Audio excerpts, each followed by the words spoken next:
Salut à tous, je vous retrouve dans une nouvelle vidéo pour vous faire mes produits terminés. Il est temps parce que là vraiment j'accumule, mais je pense que ça va durer trop longtemps et donc je vais pas faire certainement la vidéo en deux parties parce que vraiment... Voilà. On voyez la taille du sac, hein, c'est le gros bordel, mais là il faut vraiment que je tourne cette vidéo parce que j'ai changé, enfin je vis maintenant dans mon appartement et je peux pas me permettre d'accumuler 15 kilos de produits terminés. Donc je me décide à enfin faire cette vidéo. Parce que voilà, là j'ai le temps, faut que je révise après, mais bon là je prends le temps de faire cette vidéo. Je pense tout de suite parce que j'ai pas envie que cette vidéo dure 20 ans, surtout si je dois la couper en deux fois, que ce soit vraiment assez structuré. Je vais prendre les produits au hasard parce que sinon c'est le bordel. Je vais pas trier parce qu'il y en a pour tous les goûts, c'est une catastrophe. Je vais sortir les produits de la pochette parce que sinon ça va être un bordel tout le long de la vidéo et ça va me saouler. Donc voilà, je vous retrouve tout de suite. Les produits de la pochette. En fait j'avais des produits pas terminés dans le fond, mais en fait dans mon déménagement j'ai oublié des produits et j'avais tout mis dans le même sac. Du coup j'ai plus tant de choses que ça, donc je vais essayer de me dépêcher pour faire en une vidéo. Donc le premier truc qui me tombe sous la main, ça va être des cotons. Alors voilà, des cotons chez Carrefour. Non. Si. Non, de chez Leclerc, des Carrefour de chez Leclerc. Ils sont vraiment très bien, je vous en ai déjà parlé dans une vidéo, je vais pas m'étaler là-dessus. Ils sont vraiment peu chers et ils démaquillent vraiment très bien, donc s'il faut que je les rachète, je les rachèterai. Il n'y a vraiment pas de problème, je préfère ceux-là au des make-up ou je ne sais quel autre coton de marque. Non, moi je me contente de produits vraiment pas chers. Donc voilà, c'est un exfoliant de chez Evoluderm. Alors où je l'ai acheté, je sais plus, je crois que je l'avais acheté à Tati ou un truc comme ça. Et voilà ceux-là. Et c'est vraiment un très bon exfoliant, peut-être un petit peu agressif pour le visage. Moi je m'en sers pour mes jambes avant l'épilation, donc voilà, il est vraiment très bien. Celui-là c'est extrait de pêche, noix d'huile d'abricot, vous avez plusieurs exfoliants et ils étaient tous vraiment très bien, ils hydrataient la peau en même temps. Et c'était vraiment un super produit, donc si j'ai besoin d'un exfoliant pour les jambes, parce que là j'ai des kilos et des kilos, donc il faut que je termine, je rachèterai celui-ci. Ensuite, j'ai terminé un gel douche de chez Cottage. Donc celui-ci, mon Dieu, ah, que dire. J'adore les produits de chez Cottage. Les gels douche sont vraiment merveilleux. Celui-ci était divin. Limite, je préfère la vanille. La vanille. Il est à la vanille. Limite, je le préfère au Moneuil. Il sent... il sent vraiment super bon. Et je ne l'ai pas terminé toute seule. Tu peux faire moins de bruit quand c'est terminé? Merci. Préciser, dans cette vidéo, il ne veut pas y avoir que des produits terminés. Il va y avoir des produits oubliés, mais je vous expliquerai pourquoi je m'en débarrasse. Donc, voilà. Alors, voilà. Donc, un exemple. Un produit de chez Biphase, un démaquillant. Clairement, rien d'exceptionnel. Hein. J'ai connu beaucoup mieux. Du coup, je l'ai oublié. Je l'ai mis de côté et j'ai pas envie de le réutiliser parce que ça fait un moment que je l'ai, que je jette parce qu'il faut faire du tri un peu. Faut faire du tri de temps en temps. Et donc voilà. Donc c'est un gel antibactérien mais qui est vraiment trop liquide. Il sent vraiment pas bon. Il est vraiment trop agressif. Et ceux qui sentent trop fort l'alcool, ils me sèchent les mains. Mais alors, c'est horrible. Donc j'en ai d'autres, des beaucoup mieux. C'est un shampoing de chez Furterer. C'est le Forticea. Donc en fait c'est un shampoing stimulant pour limiter la chute des cheveux. Parce que je vous explique, cet hiver j'ai eu énormément de cheveux qui sont tombés. Alors je sais pas pourquoi.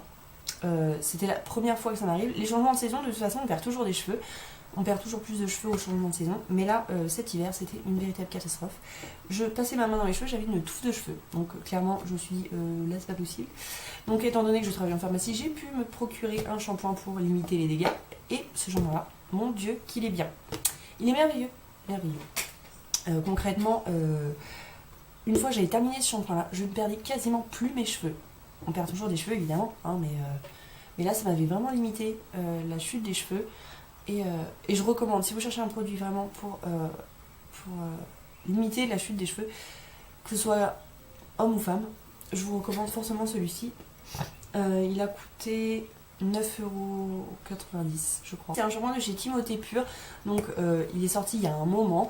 Évidemment j'ai vu la pub, je l'ai acheté. Hein. J'ai le soin qui va avec, mais le soin n'est pas terminé et je pense que je vais le virer parce qu'il sent plus très très bon.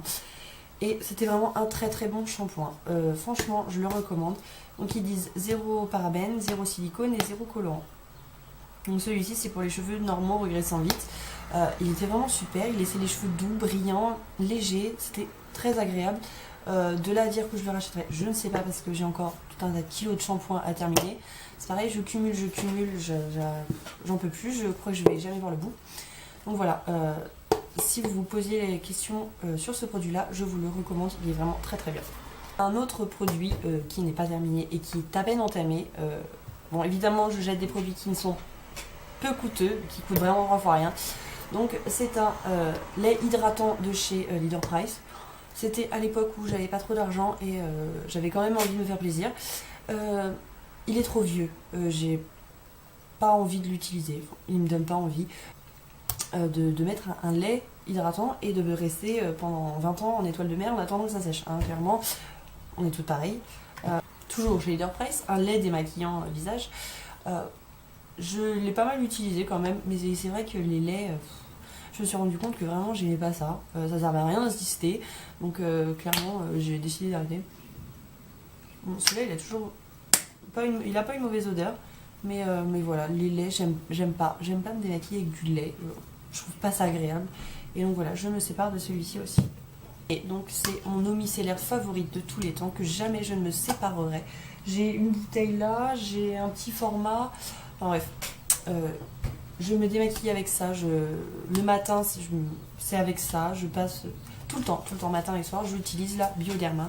Allez, toujours de chez Leader Price, et oui, on y va, hein. C'était vraiment l'époque Leader Price, l'époque où, voilà, hein, pas d'argent, donc on fait avec ce qu'on a. Que je n'ai pas terminé, que je n'ai pas aimé du tout, c'est un fond de teint de chez Kiko, donc je sais pas si vous allez bien le voir. C'est All Day Matte Full. C'est une catastrophe, ça fait vraiment une couche épaisse sur la peau. On a l'impression d'avoir un masque, enfin bref, c'est une catastrophe. Je me sépare de ce fond de teint là, donc c'est le teint Accord Parfait de chez L'Oréal. Beaucoup trop clair, pourtant c'était censé être ma couleur, hein, ivoire rose, trop clair. J'avais l'air d'un cadavre et ça fait trop longtemps que je l'ai et je ne veux pas dépasser la date. Donc la date après ouverture, c'est 12 mois après ouverture, je crois, la plupart. Et voilà, j'avais mis un petit peu d'argent quand même dans ce fond de teint là, mais voilà, le bouchon est tout pété. Puis il était très bien. Franchement, ce fond de teint là était vraiment génial. Et voilà, je suis passée au fond de teint mousse de pharmacie et au bébé crème. Donc celui-ci, je m'en sépare. Un autre fond de teint, un fond de teint de chez Rimmel. Donc c'est le Match Perfection. Donc celui-ci il était bien aussi, en fait, je m'en sépare, mais c'est parce que ça fait trop longtemps que je les ai, j'en ai trop acheté d'un coup, ce qui fait que j'ai pas réussi à les terminer, ça m'apprendra. Celui-ci c'est le 1, 2, 3 Perfection, 1, 2, 3 Perfect de chez Bourjois, pardon. Celui-ci c'était le beige, donc celui-ci trop foncé pour moi. Allez, on y va, c'est n'importe quoi. Pareil, hein, ça va être pareil que les autres, très très bien, bonne couvrance, pas trop épais, mais pareil, il a passé la date, donc je m'en sépare. Alors, un autre fond de teint, le même, hein, de chez Bourjois, mais celui-ci qui était à ma couleur. Pareil, pas cette date, je m'en sépare.